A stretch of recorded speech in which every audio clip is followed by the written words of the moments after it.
Welcome to the Fantasy Happy Hour. Fantasy Happy Hour. Presented by Sportsneak. With your hosts, Justin Sauce and Terry Licious. Starting in 3, 2, 1. Boom. Welcome back. First episode of 2022 Fantasy Happy Hour. We're back with the Thursday night NFL picks. We got a rematch here, Bills, Rams. I was hoping it was going to be a Super Bowl rematch, but nonetheless, we're here. Good matchup nonetheless. We got Terry Licious ready with the picks. What do you got for this Thursday, Taryn? Well, this should be a really good game. Like, one thing to always think about is the Rams just won the Super Bowl and the Bills are the early projected Super Bowl favorites going into the season. So you got a pretty electric matchup here with two really, really good quarterbacks. And of course, two defenses that have improved. Both teams, the rosters look really, really good. The line's 2.5 in the Bills' favor. I don't know. That's kind of a coin flip to me. It's too close to really call. 53 total. We're going to see some points. Lots of kind of key changes to maybe talk a little bit about. The Bills return after losing that game in the playoffs last year, the Chiefs, where they scored 36, scored with only 40 seconds left, and then Mahomes walks back, and they have kind of a grudge to pick on this season already, starting like that. But they picked up Von Miller. It's a big pickup. I think they picked him up from the other side here. So the Bills now have Von Miller. The Rams had him, gave him a Super Bowl, and then transferred him over on a big contract. So that kind of bolsters this D line. But I think, I go offense here. These types of matchups, as much as the defense looks strong on both sides, I love offense when these games come up. So, I think if you're going to take a Rams captain, you just take Cooper Kupp. At this point, you've seen what his value is. He didn't score. I think his average fantasy points was 28.6 DK points per game last year. He gets, his 11, 12 targets a game. He's kind of Stafford's favorite option. There is some additions coming in this offense that I'll talk about a bit later. But I mean, if you're going to go there, just take Kupp and build around it, make it all different elsewhere. I mean, he's the best play in this game, and you don't really have to look much further. I think the captain pick on the other side with the Bills is Gabe Davis. Actually, he was a TD monster there in the playoffs, 4 TDs in that final game. He started to really pick it up near the end of the season, especially in the red zone. So he's kind of the favorite in the red zone.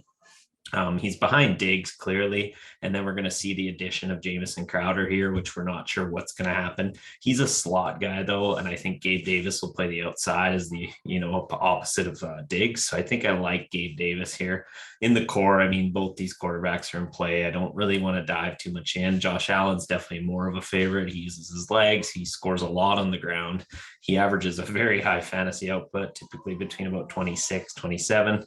So I think I like either quarterback. Just depends how you want to build around. Stafford's a little less utilized. He tends to throw a little less, but overall he's, just the same. If this game shoots out, they're both going to be in that lineup most likely, but they're really hard to build around with price, especially if you put Kupp in that lineup, you're going to struggle.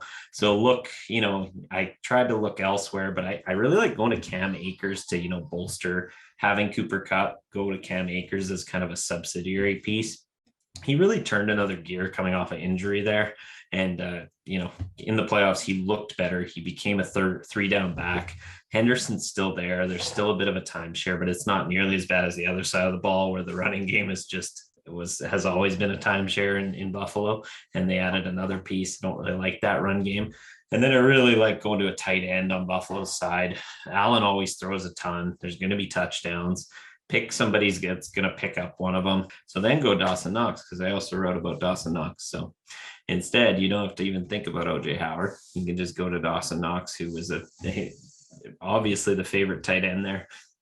I missed that news early in this week, but that's why it's the first week. Take your shots and, hope they're playing in the game. That's a good start. And I did note at the bottom here, there's a couple unknowns in this game, Allen Robinson and Jamison Crowder. These are two new additions. How do they fit? How is Allen Robinson going to fit into the Rams offense? I don't really know. I think you can take a shot, but I haven't liked the look of Allen Robinson the last couple of seasons. Mind you, he hasn't had a quarterback to throw to him, but Yeah, these are those guys you don't know. It's week one. Take your chances. Look for those shots because no one's really sure what these offenses are going to look like. And in that first 4 weeks, you're going to see a lot of variance between the scoring and who gets the ball. So I'd kind of wait on that. But that's kind of the four guys I guess I touched on, minus OJ Howard. But if you want to kind of verge into some kickers and a couple picks you have, Justin, go ahead. Sure. So a big one on the Buffalo Bills side. Just looking at the DraftKings lineups here for the pricing. Of course, pricing is astronomical all across the board.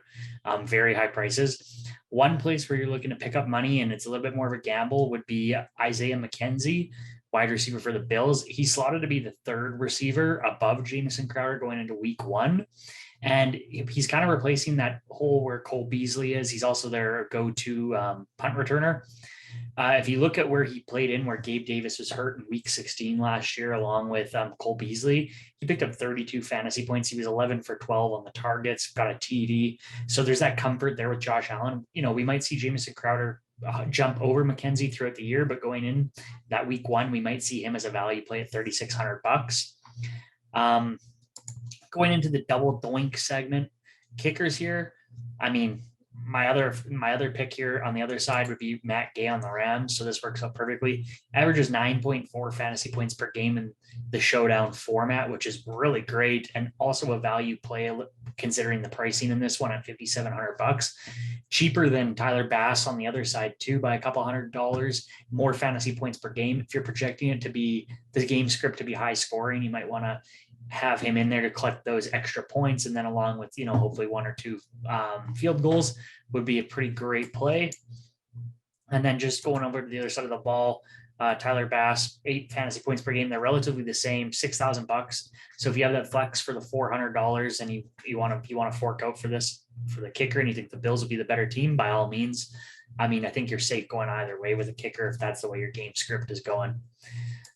Anything else for you to add into this one, Taryn? You're muted. Someone knows of a cheap option in this game, put it in the comments below, because when I was digging it, OJ Howard was the last one, and now that's out the window for me. So if anybody sees one that's maybe under that 2K threshold of, being a very cheap value play, throw it in the comments and let us know why.